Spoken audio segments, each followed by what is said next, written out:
आज का कथा है सोमनाथ ज्योतिर्लिंग।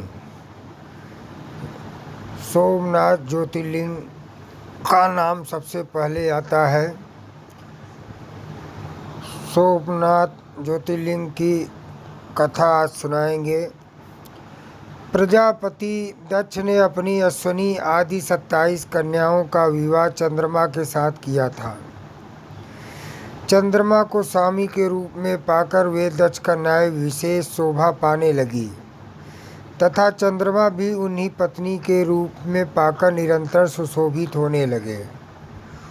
उन सब पत्नियों में भी जो रोहिणी नाम की पत्नी थी, एकमात्र वही चंद्रमा को जितनी प्रिय थी उतनी दूसरी कोई पत्नी कदापि प्रिय नहीं हुई। इससे दूसरी स्त्रियों को बड़ा दुख हुआ। वे सब अपने पिता की शरण में गई। वहाँ जाकर उन्होंने जो भी दुख था उसे पिता को निवेदन किया। द्विजो वह सब सुनकर दक्ष भी दुखी हो गए और चंद्रमा के पास आकर शांतिपूर्वक बोले। दक्ष ने कहा, कलानिधे, तुम निर्मल कुल में उत्पन्न हुए हो। तुम्हारे आश्रम में रहने वाली जितनी स्त्रियां हैं उन सबके पति तुम्हारे मन में न्यूनाधिका भाव क्यों है? तुम किसी को अधिक और किसी को कम प्यार क्यों करते हो? अब तक जो किया सो किया, अब आगे फिर कभी ऐसा विषमतापूर्वक बर्ताव तुम्हें नहीं करना चाहिए, क्योंकि उसे नरक देने वाला बताया गया है।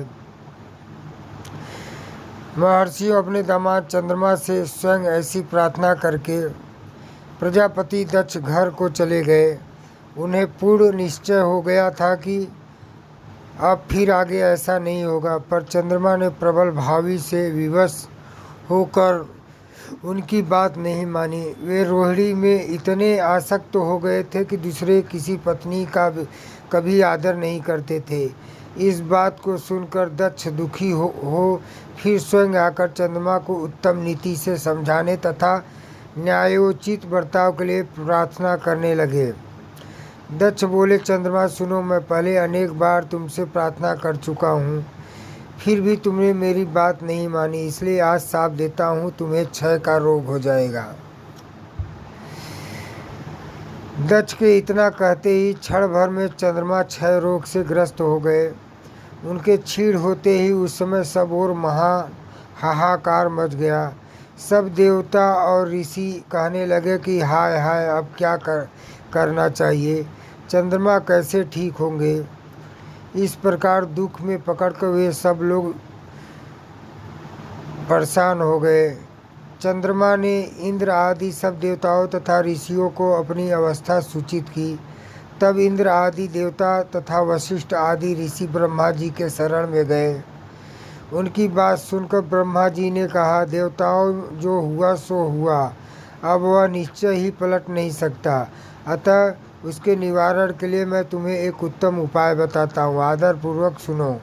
चंद्रमा देवताओं के साथ प्रभास नामक शुभ क्षेत्र में जाए और वहाँ मृत्युंजय मंत्र का विधि पूर्वक अनुष्ठान करते हुए भगवान शिव का आराधना करे। अपने सामने शिवलिंग की स्थापना करके वहाँ चंद्रदेव नित्य तपस्या करे। इससे प्रसन्न होकर शिव उन्हें क्षय रहित कर देंगे।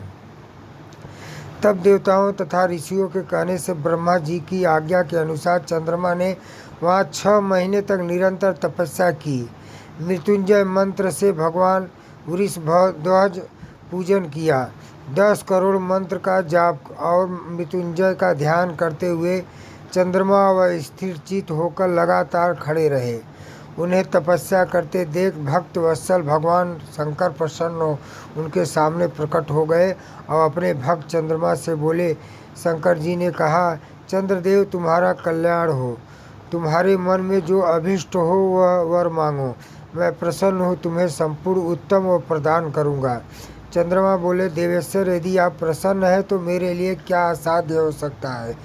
तथापि प्रभु शंकर, आप मेरे शरीर के इस क्षय रोग का निवारण कीजिए। मुझसे जो अपराध बन गया है उसे क्षमा कीजिए। शिव जी ने कहा, चंद्रदेव, एक पक्ष में प्रतिदिन तुम्हारी कला क्षीण हो और दूसरे पक्ष में फिर वह निरंतर बढ़ती रहे, तदंतर चंद्रमा ने भक्ति भाव से भगवान शंकर की स्तुति की। इससे पहले निराकार होते हुए भी वे भगवान शिव फिर साकार हो गए। देवताओं पर प्रसन्न हो उस क्षेत्र के महात्म्य को बढ़ाने तथा चंद्रमा के यश का विस्तार करने के लिए भगवान शंकर उन्हीं के नाम पर वहाँ सोमेश्वर कहलाए और सोमनाथ के नाम से तीनों लोकों में विख्यात हुए। सोमनाथ का पूजन करने से उपासक के क्षय तथा कोढ़ आदि रोगों का नाश कर देते हैं। ये चंद्रमा धन्य है, कृत्य है, जिनके नाम से तीनों लोकों के स्वामी साक्षात भगवान शंकर भूतल को पवित्र करते हुए प्रभास क्षेत्र में विद्यमान है। वही संपूर्ण देवताओं ने सोमकुंड की भी स्थापना की, जिसमें शिव और ब्रह्मा का सदा निवास माना जाता है। चंद्र कुंड इस भूतल पर पापनाशन तीर्थ के रूप में प्रसिद्ध है। जो मनुष्य उसमें स्नान करता है वह सब पापों से मुक्त हो जाता है। क्षय आदि जो असाध्य रोग होते हैं वे सब उस कुंड में 6 मास तक स्नान करने से मात्र से नष्ट हो जाते हैं। मनुष्य जिस फल के उद्देश्य से इस उत्तम तीर्थ का सेवन करता है उस फल को सर्वथा प्राप्त कर लेता है, इसमें संशय नहीं है। चंद्रमा निरोग होकर अपना पुराना कार्य संभालने लगे। इस प्रकार मैंने सारा प्रसंग सुना दिया। मुनीश्वरों, इस तरह सोमेश्वर लिंग प्रादुर्भाव हुआ। जो मनुष्य सोमनाथ के प्रादुर्भाव की इस कथा को सुनता है अथवा दूसरों को सुनाता है वह संपूर्ण अभिष्ट को पाता और सब पापों से मुक्त हो जाता है। तो ये कहानी था सोमनाथ मंदिर का, सोमनाथ ज्योतिर्लिंग का। ये पहला ज्योतिर्लिंग है। बोलिए शंकर भगवान की जय, बोलिए भोले शंकर भगवान की जय। ओम नमः शिवाय, ओम नमः शिवाय। ओम त्र्यंबकं यजामहि सुगंधिं पुष्टिवर्धनम् उर्वारुकमिव बन्धनाय मृत्योर्मोक्षीयमामृताम्।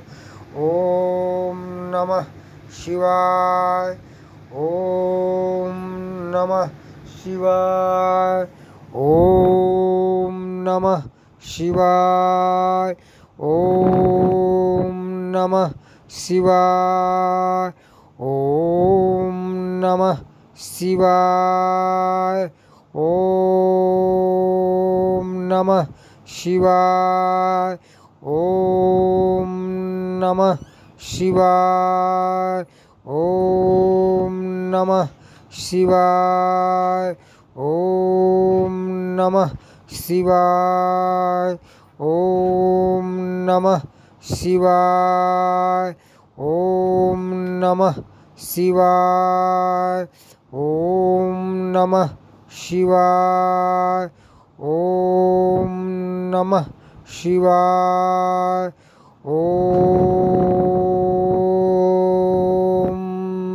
शिवाय,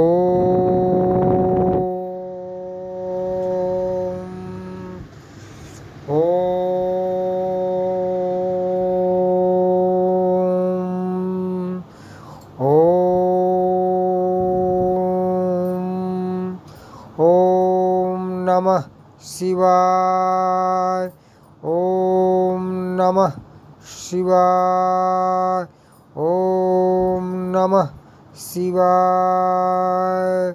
राम राम राम राम राम राम।